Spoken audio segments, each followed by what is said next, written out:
राधे राधे दोस्तों और दोस्तानियों, स्वागत है आप सभी का आपके अपने चैनल एनॉर ब्लॉगिंग पे। आज के ब्लॉग की शुरुआत करते हैं गांव से। मैं गांव पहुंच गई हूं सुबह सुबह, क्योंकि आज हल षष्ठी का व्रत है तो और श्री बलराम भगवान के प्राकट उत्सव की आप सभी को ढेर सारी बधाई और साथ ही साथ हरछठ की भी आप सभी को ढेर सारी शुभकामनाएं। हरछठ का व्रत अपनी संतान के मंगल कामना के लिए रहा जाता है।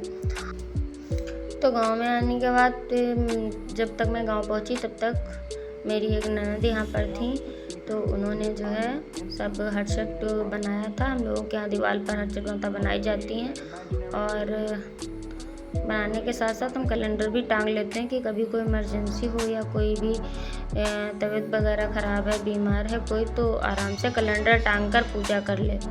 तो इसलिए हम कैलेंडर की भी पूजा कर लेते हैं साथ में ही। इसके बाद ये देखिए, हमने पत्ते से दोने बनाए हैं। ये जो पत्ते हैं, झपुला के पत्ते यहाँ पर बोला जाता है।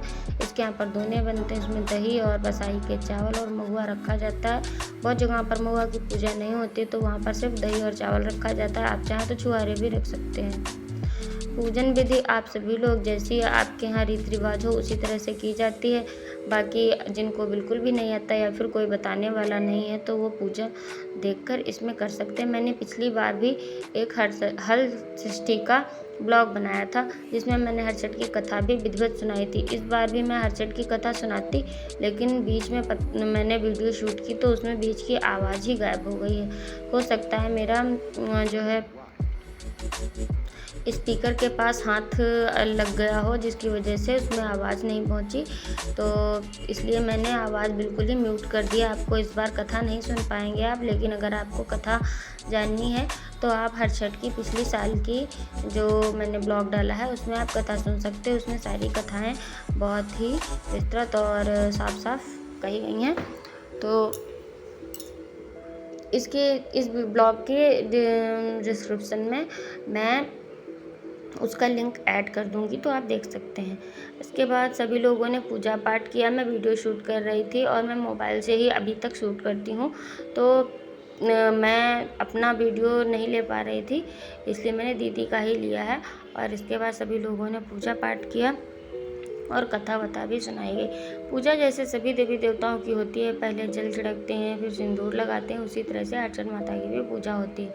और इधर इस साइड में हरछठ माता अंदर की तरफ बनती है और बाहर की तरफ जो है धोबिन बनाई जाती है, जिससे सुबह अगले दिन सुबह जो है चिड़िया नहीं बोल पाएँ और उससे सुहाग लिया जाता है। धोबिन की भी पूजा की जाती है। तो और श्रृंगार वगैरह उसका आज ही कर दिया जाता है, क्योंकि ये हरछठ रखी गई है इसके साथ में ही। फिलहाल अभी हम हरछठ माता की पूजा कर रहे हैं। धोबिन हम आपको बाद में दिखाएंगे। स्टार्टिंग में मैंने जब ब्लॉग स्टार्ट किया था तो वहाँ पर धोबिन के पास ही बाहर मैं खड़ी थी। फिलहाल अभी मैं आपको फिर से धोबिन दिखा दूँगी। और जहाँ ये गैया बछरियाँ बनी हैं, ये सब हरछठ माता के पास में बनी हुई हैं। और हरछठ माता के पास 6 बच्चे बने हुए हैं। और इस तरह से जिनके यहाँ रखी जाती है, रखना नहीं आता तो वो देखकर बना भी सकते हैं।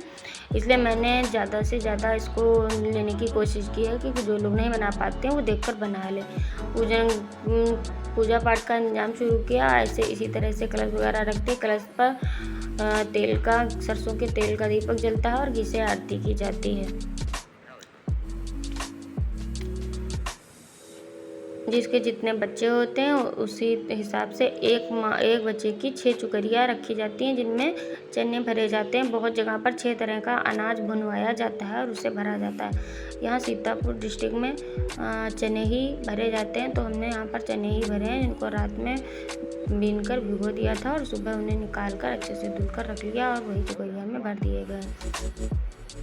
और ये इसमें हल्का धुलता हुआ नहीं खाया जाता है। जो भी चीज़ हल यानी कि खेत में होती है दूसरी वाली उनको नहीं खाया जाता है इस व्रत में। तो इस व्रत में यही पिसाई के चावल खाए जाते हैं और नींबू वगैरह जो अपने घर पर लगा रखे हैं उनको खा सकते हैं। और फल फूल वगैरह फल खा सकते हैं। तो अब यहाँ पर अम्मा कथा कह रही हैं। मैंने आपको पहले ही बताया था, मैंने कथा आपको पूरी सुनाई दे इसलिए मैंने बहुत देर तक वीडियो लिया था अम्मा का, लेकिन वहाँ पर बीच बीच में आवाज़ पता नहीं क्यों चली गई थी।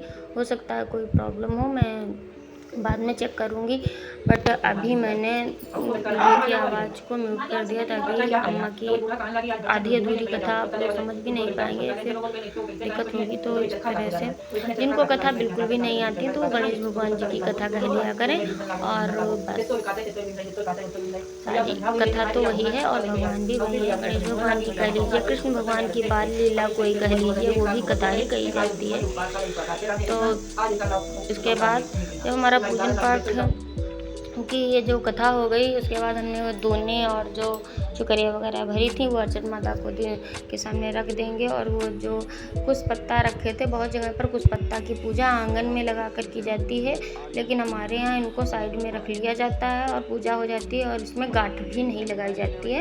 और वहाँ बहुत लोग जो है आंगन में लगाते हैं इसको गमले वगैरह में, फिर उसकी पूजा करते हैं और कुछ में गांठ भी लगाते हैं। तो जिस जगह जैसी होती है आप उसी तरह से करें। मैं अपने यहाँ का ब्लॉग बना रही हूँ, इसी तरह से सारी पूजा संपन्न हुई। इसके बाद की जाएगी आरती, और आरती के बाद क्षमा प्रार्थना करके और अर्चन माता से अपने बच्चों और संतान की मंगल के लिए कामना करेंगे। और इसके बाद हम भी अपने बेटे का टीका करवाएंगे माता की पूजन थाली से। और अब ये पत्ते चाट रहा है, अपनी अपनी माता के अपने अपने बच्चे पत्ते चाटते हैं। तो जिनके बच्चे वहाँ पर उपस्थित नहीं हैं तो वो भी बच्चों को घर के चटवा देते हैं पत्ते। और ये हमने और दीदी ने पूजा की थी। ये हैं हर्षट माता और ये हैं कैलेंडर, और ये हम लोग अपना प्यार, सपोर्ट और आशीर्वाद मेरे साथ बनाए रखें, और फ्रेंड्स और फैमिली के साथ शेयर करें। वीडियो अच्छा लगा हो तो लाइक करें, शेयर करें, कमेंट करें, और चैनल पे नए हैं तो सब्सक्राइब जरूर करें।